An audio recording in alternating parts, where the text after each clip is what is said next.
When it comes to cars, often there is reliability issues, and I would do make a video and say avoid this car. But these cars on this list should definitely be avoided due to the fact they're just expensive to run in the first place. Some may be reliable, some may not. But overall, these are premium vehicles that might cost a lot if you're looking at the second-hand market. Do avoid these if you want money in your account. After a 2 month break, I am back, so I do hope you enjoyed the content. All of these cars are mid-range luxury. It is definitely worth noting for people who like to buy second-hand luxury, because second-hand luxury can often look like a bargain, and I think it's important to tell people about some of the issues that presents themselves when buying cars like these. Mostly the service cost of actually driving a high status badge doesn't come cheap. The first car on this list is a Maserati Ghibli, and yes, while I love Maserati and the old Ghiblis, it's definitely a car that is not the same as it used to be. This is a big four-door coupe now, and it definitely is not a great car anymore. Obviously, the old Ghiblis used to be two-door coupes, and they used to have this flair about them, and it was just different kind of cool cars. But now the Ghibli is something else, and I've never really liked it for that reason. The Ghibli is an issue for various reasons, because number one, it's Italian and it goes wrong.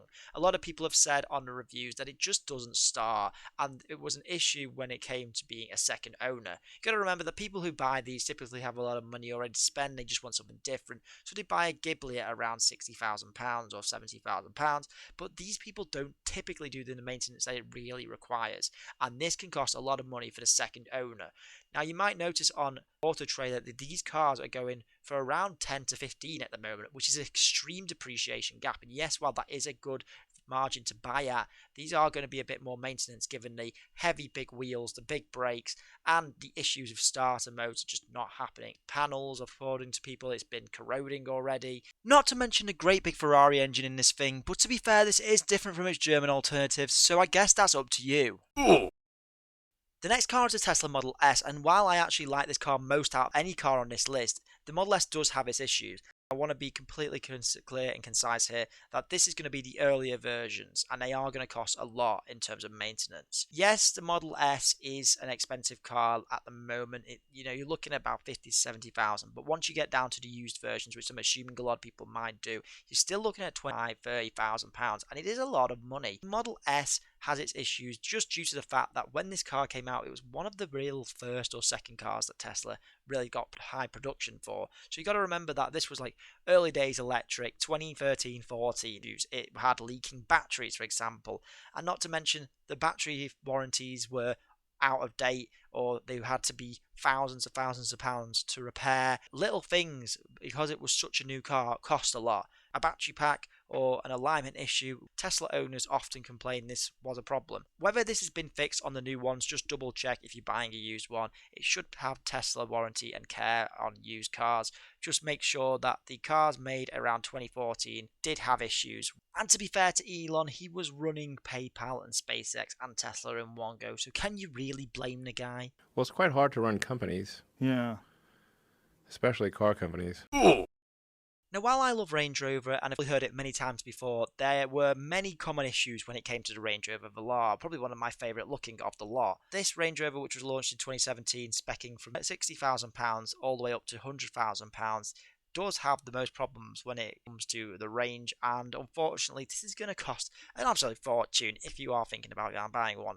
I've seen actually quite a lot broken down on the road, and from this paragraph source here you can see that I'm obviously not making this up. This car has battery drains overnight, the Bluetooth pairing system just packs up, it goes into a black screen, your camera breaks, the transmission failures, there was door handle problems, there was a lack of lubrication pretty much on anything in the engine, as cold weather and ice accumulation, which is weird because these cars should be able to run or being off-road. The Range Rover Velar really did have quite a lot of issues, not to mention the fact that this car frequently would cost thousands of pounds according to the owners, the Land Rover product, and they would spend hours and hours just on labour alone. When you look at the history of the old Porsche Cayennes from the early 2000s, this was an extremely expensive car to run, very ugly and not worth the reliability. One owner noted that they had spent around £40,000 just to keep their car going to present day. When you actually look at the new Porsche Cayenne, then it's not just the British that are doing bad, but the Germans as well. However, it's unfair to say that this car is unreliable per se. Remember, this is just running costs, servicing, and all the other extras that go along with running a car. So if you do want money in your pocket, I would still avoid a Porsche Cayenne. Reasons for this is that the Porsche Cayenne is a highly complex vehicle that really does need to be looked after correctly at its best. Remember, this car has amazing performance and pretty amazing technology in it. And if that does go wrong, which shouldn't happen, but if it does, will cost an arm and a leg. A lot of the owners of today's Porsche Cayennes have said that they are not keen on servicing insurance and tax bills, given it is Porsche, and any service will pretty much regularly be well over or close to £1,000. These cars are very big as well, so even though it's claiming good performance and decent fuel economy, the big tyres, everything wear and tear for this car is pretty crazy, and a Porsche Cayenne is definitely not the first car you go to save money. However, they have got better over the last few years, so it's worth noting.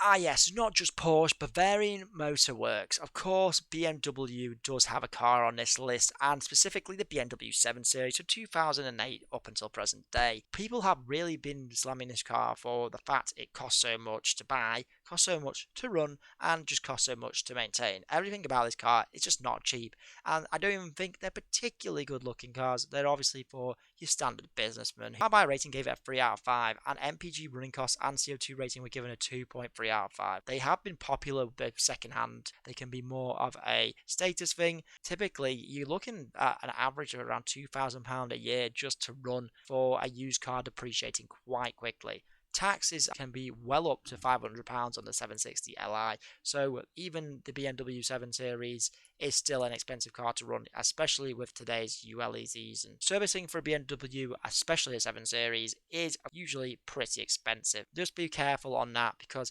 while these cars do typically run better than they used to, they do have big 6 litres that just need to be looked after. Even the most economical 3 litre diesel is a pretty hefty engine.